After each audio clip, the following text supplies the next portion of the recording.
कोई भी बात प्रमाणित होना चाहिए। जिस समय आप निरंतर नाम का रटन करके ये स्थिति प्राप्त कर लेंगे जो देवर्षि नारद जी ने कहा है, तदर्पिता अखिलाचारिता तद्विस्मरणेन परम व्याकुलते थे। समस्त आचरण भगवत समर्पित, और एक सेकंड के लिए भी भूलने पर ऐसा लगे जैसे प्राण निकल गए। तद्विस्मरणेन परम व्याकुल, जैसे मछली को बाहर निकालो तो जल के लिए वो तड़प तड़प कर प्राण त्याग देती है। त्रिभुवन की राजलक्ष्मी देने पर भी जो आधे पल के लिए प्रभु का विस्मरण ना होने दे, ऐसा महाभागवत निरंतर भगवदाकार स्थिति में जब वो विरहाग्नि का अनुभव करता है तो सारा का सारा अहम और मम मल ये भस्म हो जाता है। भगवान सामने ही हैं और हमारे नेत्रों में दो पर्दे चढ़े हुए हैं, एक अहमता ममता, ये जग में दुखदाई। ये जगत स्वरूप दिखा रहा है अहम और मम, इन दोनों का समर्पण हो जाए तो इन्हीं नेत्रों से वही वो हैं। सर्वम खलमिदम ब्रह्म ने नानास्ति किंचन चिद चिद लक्षणम सर्वम राधा कृष्णमयम जगत।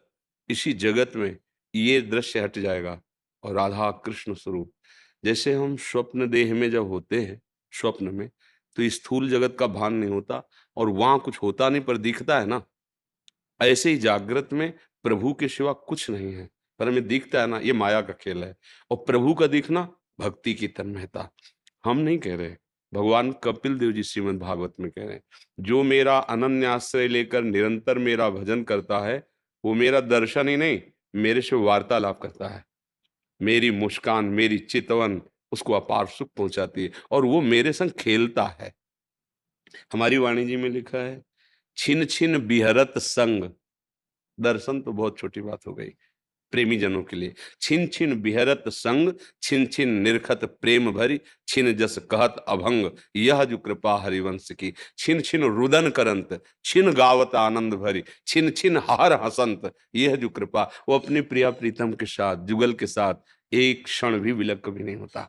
रही न सकत पल पनकन अंतर, जैसे जलते मीन हो निज सखियन की बलिहारी। नैनन मग होए पान करत दिन, नयनन मग होए पान कर दिन। अभी जैसे हमारी नेत्रेंद्रिय ऐसे है, वो अंदर का चिंतन गाढ़ हो जाए तो बाहर का दृश्य गायब हो जाएगा। अभी लौकिक बात में वो आप जो चिंतन कर रहे हो आप वहां होंगे, वो रूप होगा, वो चिंतन होगा। जैसे आपको कोई प्रिय मित्र है और उसने कहा कि मैं भी साथ चलूंगा और वो आ नहीं पाया, आप यहाँ वार्ता में सुख ले रहे हैं, अचानक उसकी याद आई, यहाँ का दृश्य देखते हुए भी आप यहाँ नहीं हैं, आप वहीं होते, काश अगर वो विघ्न ना पड़ता और मेरे साथ आता, ईशान, आप डूब गए आप उसमें, तो ये दृश्य गायब हो गया। आप यहीं बैठे, यही कान है पर आपकी श्रवणेन्द्रीय मन सहित कहीं और लग जाए तो नहीं सुनाई देगा आपको, वही दृश्य दिखाई देगा पर वो असत है नहीं। और ये हैं, जब इनमें ऐसा गाढ़ चिंतन हो जाए कि इनके सिवा कुछ और एक भी वृत्ति न रह जाए और ऐसी व्याकुलता कि अब जिया नहीं जा रहा, तो उसी समय वो प्रकट हो जाते हैं। तो उनके प्रकट होने के पहले ही हमारे नेत्रों में प्रकाश आ जाता है। जैसे सूर्य के प्रकट होते ही, मान लो अभी सूर्य प्रकट तो नहीं हुए पर अंधकार कहीं नहीं देखो, और होते ही दिव्य प्रकाश आ जाता है। ऐसे भगवान जिसको साक्षात्कार कराना चाहते हैं तो ये मायामल का नाश हो जाता है इन्हीं नेत्रों में। और यही नेत्र दिव्य नेत्रों से प्रकाश है। जैसे अर्जुन को विराट रूप के लिए दिव्य दृष्टि दी तो माथे में नेत्र थोड़ी प्रकट हो गए, उन्हीं नेत्रों में पावर आ गया और देख पाए। ऐसे ही निरख नयन हरिवंश, इन्हीं नेत्रों में प्रेम। अब ये मायामल जो त्रिगुणात्मिका माया का दर्शन कर रहे थे, स्त्री पुरुष जड़ चैतन्य अच्छा गंदा ये सब, ये खत्म हो गया। अब उसकी दृष्टि में प्रिया प्रीतम दिखाई दे रहे, केवल प्रिया प्रीतम दे। चिद चिद लक्षणम सर्वम राधा कृष्णमयम जगत, सर्वम शब्द है, ना उसे जड़ दिखाई दे रहा है न चैतन्य। एक नरहरिदास के महापुरुष हुए हैं प्रेमी महाभागवत, तो वो कह रहे हैं, जाको मनमोहन दृष्टि परे, सो तो भयो सावन को आंधरो, सूझे रंग हरे ही हरे, जाको मनमोहन दृष्टि परे। जड़ चैतन्य कछु नहीं दिखत, जित दिखत तित श्याम खड़े, बिहुहल बिकल संभार न तन की, घूमत नैना रूप भरे। घूमत नैना रूप भरे, करनी अकरनी दो विध भूले, विधि निषेध सब रहे धरे, नरहरिदास ते भय बावरे, जे या प्रेम प्रवाह परे, केवल प्रिया प्रीतम। पर बस बात यही है, अहम का लय हो जाना और निरंतर भगवदाकार वृत्ति होना, निरंतर भजन, तब भगवत साक्षात्कार होता है। और भगवान चाहे तो अभी प्रकट हो जाए, उनके लिए नियम नहीं, हमारे लिए उनकी प्राप्ति के लिए नियम है, लेकिन उनके लिए न जाने कौन से गुण पर दयानिधि कब रीच कर साक्षात्कार करा दे। वही है ये कि वो हमारे सामने हम तुम जैसे बैठे हैं, इसमें बहुत दूरी है, वो इतना नजदीक प्रकट होते हैं, वो इतना कि वाणी की सामर्थ्य नहीं कि उनके प्रेम की बात कोई कह सके, नहीं तो जिया नहीं जा सकता। प्रभु जैसा कृपालु, प्रभु जैसा करुणामय और प्रभु जैसा नजदीक और प्रभु जैसा प्यार करने वाला कोई है ही नहीं, कोई दूसरा है ही नहीं। ये हम छाती की बात कहते हैं, हाँ, वो सब कहने सुनने में बहुत हल्की बात हो जाती है। जैसे ना हृदय का प्रेम कहे तो बहुत हल्का हो जाता है। ये दिव्य वृंदावन धाम, कई बार ऐसे यहाँ महापुरुषों को अनुभूतियां होती हैं, गलबैया दिए प्रिया प्रीतम। अब वो कोई शब्दों से तो ये उसका कैसे उसका वर्णन करे। हाँ, इस रज का सेवन करे, रसिकों की पद्धति के अनुसार चित्त को प्रिया प्रीतम में निरंतर समर्पित करे, तो निकष कुंज ठाढ़े भय भुजा परस्पर अंश, श्री राधा वल्लभ मुख कमल निरख नयन हरिवंश। इन्हीं नेत्रों से देखो, इन्हें नयनन शब्द पर पहले त्रिगुणात्मिका माया के पर्दे का ऑपरेशन हो, गुरु कृपा से पहले नेत्र परिवर्तन हो, इनके ऊपर जो पर्दा चढ़ा है, मैं मोर तय तोर अच्छा बुरा, इसका पहले नाश हो भजन के प्रभाव से, फिर आएगा। आप समझे महाराज जी, अगला इनका प्रश्न है, जी। सभी प्राणियों में भगवत दर्शन कैसे संभव है? मुझे कैसे पता चलेगा कि मैं भगवत प्राप्त हो गया हूँ? एक लौकिक उदाहरण है, जब हम छक जाते हैं, हमें तृप्ति हो जाती है, तो किसी और प्रमाण की जरूरत नहीं होती। ऐसे ही जब हमारे अंदर कोई कामना नहीं, कोई चाह नहीं, किसी भी द्वंद का कोई प्रवाह हमारे हृदय में नहीं, ना उसका कोई प्रभाव है, ना उसका कोई प्रवाह है, किसी भी विषय के संग में विषय भोगने की इच्छा नहीं है, अपने आप अनुभव हो जाता है कि हमारी स्थिति भगवदानंद में है।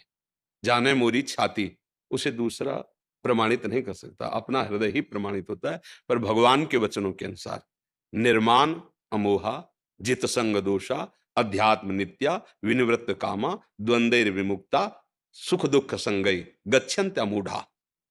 जो अमूढ़ पुरुष अर्थात ज्ञानी पुरुष, विवेकवान, मान रहित हो गया, मान का कोई प्रभाव नहीं। अपमान का प्रभाव जैसे दुख होता है, ऐसे मान का प्रभाव सुख होता है। जब हमारा मान होता है, अगर हमारे हृदय में गुदगुदी हो रही, तो ये भगवत प्राप्ति में बाधक है। मान त्यागी होना चाहिए। सबहि मान पद आप अमानी, जैसे महाप्रभु चैतन्य देव कहते हैं, अमानिना स्वयं और मान देनो, दूसरों को मान देने वाला, स्वयं मान रहित। तो पहला लक्षण भगवत प्राप्त महापुरुष का होता है, उसे मान का तनिक भी प्रभाव सुख नहीं प्रदान कर पाता।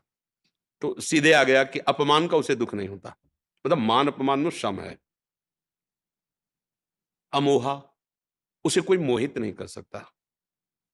कोई कंचन, कामिनी, नाना प्रकार के पद, प्रतिष्ठा, भोग सामग्री, अमोहा, उसे कहीं भ्रम नहीं हो सकता। मोह भ्रम का भी नाम, अज्ञान का भी नाम है कि इसमें सुख है। प्रभु के सिवा त्रिभुवन में किंचन मात्र कहीं सुख बुद्धि नहीं होती। निर्माण अमोहा, वो मोह रहित होता है किसी से। जित संग दोषा, चाहे कोई पास में बिल्कुल सब विषय सामग्री रख दे, लेकिन उसके अंदर भोग की इच्छा नहीं होगी।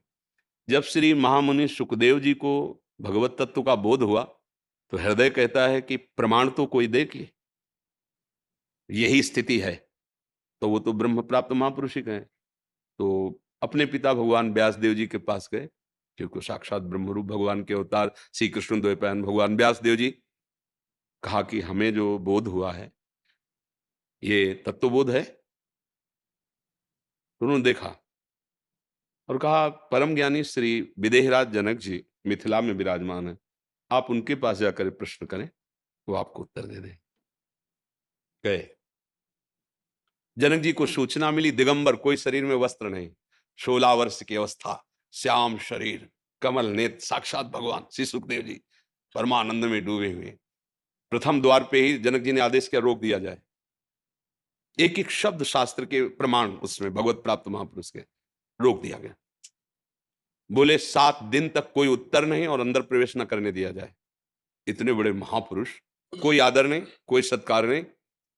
रोज पूछते, आज सुखदेव जी के मुखारविंद पर कोई, बोले महाराज बिल्कुल ना अंदर से ना बाहर से, बिल्कुल शांत है। ठीक है, प्रणाम करके महल में ले जाओ, महल में ले गए। अब वो तो दिगंबर ही रहते थे। 9 युवतियों को सेवा में लगाया, जो सुंदरता से, प्रवीणता से सब। आप स्नान कराना, भोजन पवाना, रात दिन, 7 दिन 7 रात्रि, कोई हलचल? उनका भगवन न मुखारविंद में न हृदय में। जैसे गेट के बाहर थे अकेले, वैसे ही महलों में युवतियों के भी संग में। अब आगे बढ़ो, लेके आ जाओ।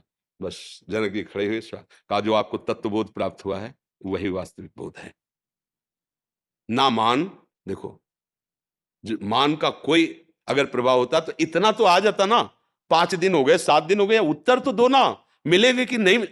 एक गुस्सा ना आ जाए, कुछ भी नहीं। ये भगवत प्राप्त महापुरुष का।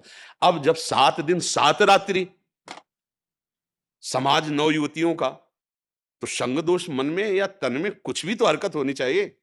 शांत, क्योंकि वो ब्रह्म के सिवा किसी और को नहीं देख रहे। अगर स्त्री देखेंगे तो हलचल हो सकती है, लेकिन ब्रह्म देख रहे हैं तो भी हलचल किस बात की। भगवान इस रूप में, जैसे देवताओं ने और दैत्यों ने दोनों ने मोहिनी रूप देखा, लेकिन देवताओं को पता हरि है इसलिए कोई मोहित नहीं हुआ, और दैत्यों ने नहीं समझ पाए हरि है तो मोहित हो गए।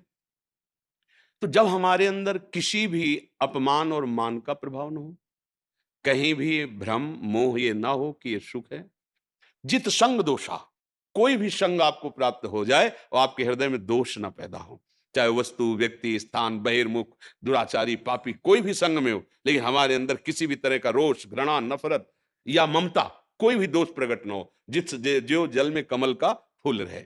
और अध्यात्म नित्य अपने आत्म स्वरूप में स्थित है। आत्म स्वरूप में स्थित का लक्षण स्थूल, सूक्ष्म, कारण, तीनों से विलग अपने को अनुभव। इन तीनों में हमारा कोई भी आसक्ति राग नहीं। अध्यात्म नित्या, विनिवृत्त कामा। आप अध्यात्म में स्थित है, इसका लक्षण है कि कोई भी कामना नहीं होगी, क्योंकि कामना शरीर को लेकर होती, स्वरूप को लेकर के नहीं होती। और कोई भी द्वंद आपको स्पर्श नहीं, द्वंद्व विमुक्ता, मान अपमान, निंदा स्तुति, लाभ हानि, सुख दुख, जन्म मृत्यु, ये द्वंद्व आपको।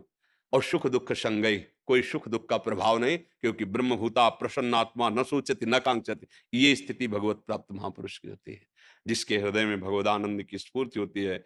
अब उसके हृदय में कोई भी स्फुरणा नहीं होती प्रभु के सिवा।